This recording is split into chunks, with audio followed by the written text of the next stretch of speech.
It's an enormous development in the coronavirus pandemic. CNN is learning that the European Union could bar Americans from entering its member countries because of the high coronavirus case count in the U.S. Joining me now to discuss this is CNN's Kylie Atwood, Fred Pleitgen, and national security analyst Juliette Kayyem. I mean, Kylie, this is a referendum that they're even considering this. It's a referendum on how the virus is taking over the United States.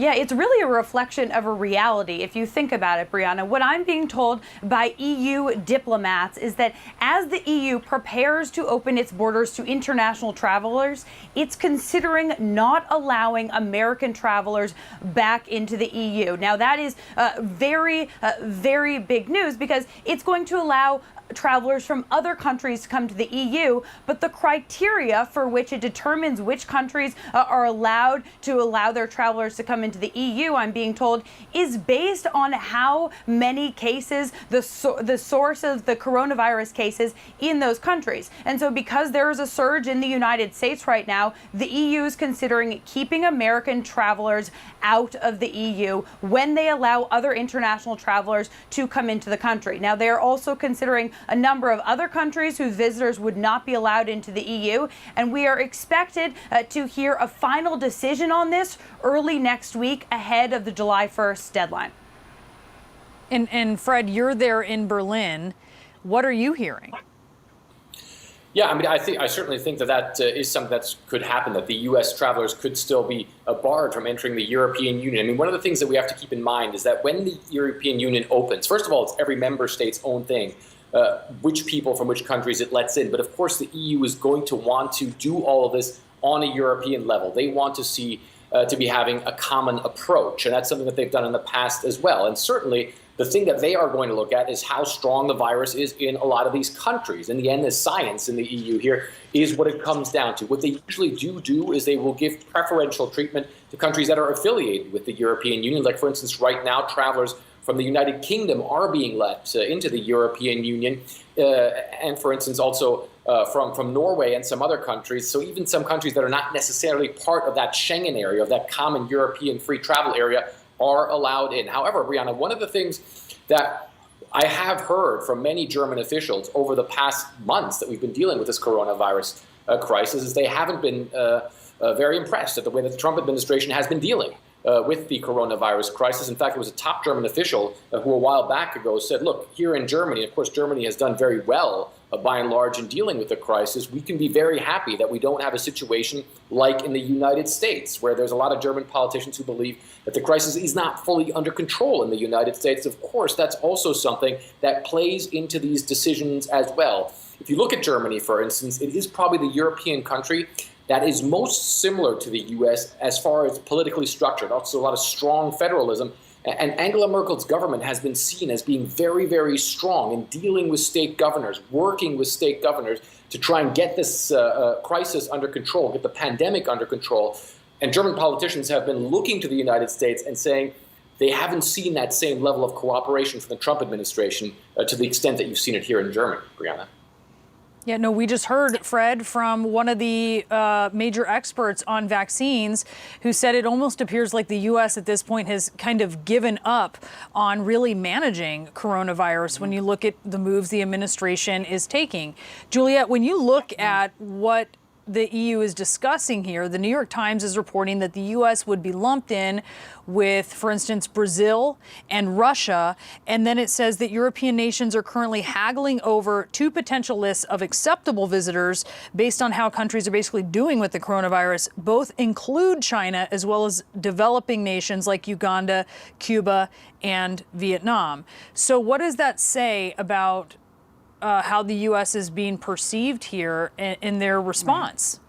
So this is consistent with a number of actions that have been taken globally against the United States. So now we often talk about a wall here, sort of keeping people out. They are building a wall around us. Everything from poultry exports because of the illnesses in our supply chain for meat, to the cruise lines yesterday voluntarily said we're no longer going to come into U.S. ports for a couple months because they see our numbers, to now the EU. This is the summer of exclusion is how we have to think about it. The United States has failed to effectively manage the coronavirus, and the rest of the country, rest of the world sees that, but in particular parts of the world that have managed to not only flatten the curve, but to get way down on that slope as they anticipate a potential second wave. So for Europe, they know it's not over. But what they can do is manage the risk between now and, say, October, if there is a second wave. The United States as a whole, every single citizen now is seen as a potential risk factor. And so it is completely, I will say this, rational for the EU to exclude us at this stage, given our numbers. I'm not happy about it, but we would do the same if we saw those EU numbers looking like ours and ours were in a better place. It's just the nature of a global pandemic. You have to make these border decisions based on science, and our science is showing half of the states are still in the first wave and heading up. That is not the EU's fault. I think that's the fault of management by the White House. Let's get some fast reaction. Elizabeth Cohen is our CNN senior medical correspondent, and Aaron Bromage is a CNN contributor and biology professor and immunology specialist at UMass Dartmouth. And so, Elizabeth, first to you again, not a done deal, but just given the surge in coronavirus cases here in the U.S., would this be warranted? You know, you have to understand why they're considering it, Brooke. I mean, we are one of the hotspots. It does make sense. They're trying to protect their own countries. And I think that this is really a sad testimony to the job that this country has done, the United States has done in bringing coronavirus under control. I mean, look, back in January, when this was all hitting, the U.S. had the same opportunities as other countries to get things under control. And other countries simply did better. Their numbers came down. Ours have not been coming down, and it's sad that we're in this situation right now. Aaron, what do you think?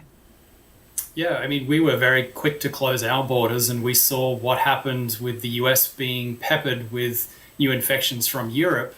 It goes back the other way. We did not handle our business here, and because we didn't do that, we now get put in a timeout until we can get things under control. Let me go back to the President of the United States, seemingly at odds. You just heard the sound, right, from Capitol Hill today, seemingly at odds with top health officials about the ongoing threat. For both of you, and Professor, I'll come back to you, what do you make of all of this? I think this is an important... oh, sorry. Go ahead, Elizabeth. Go ahead. You take it. Go ahead. Okay.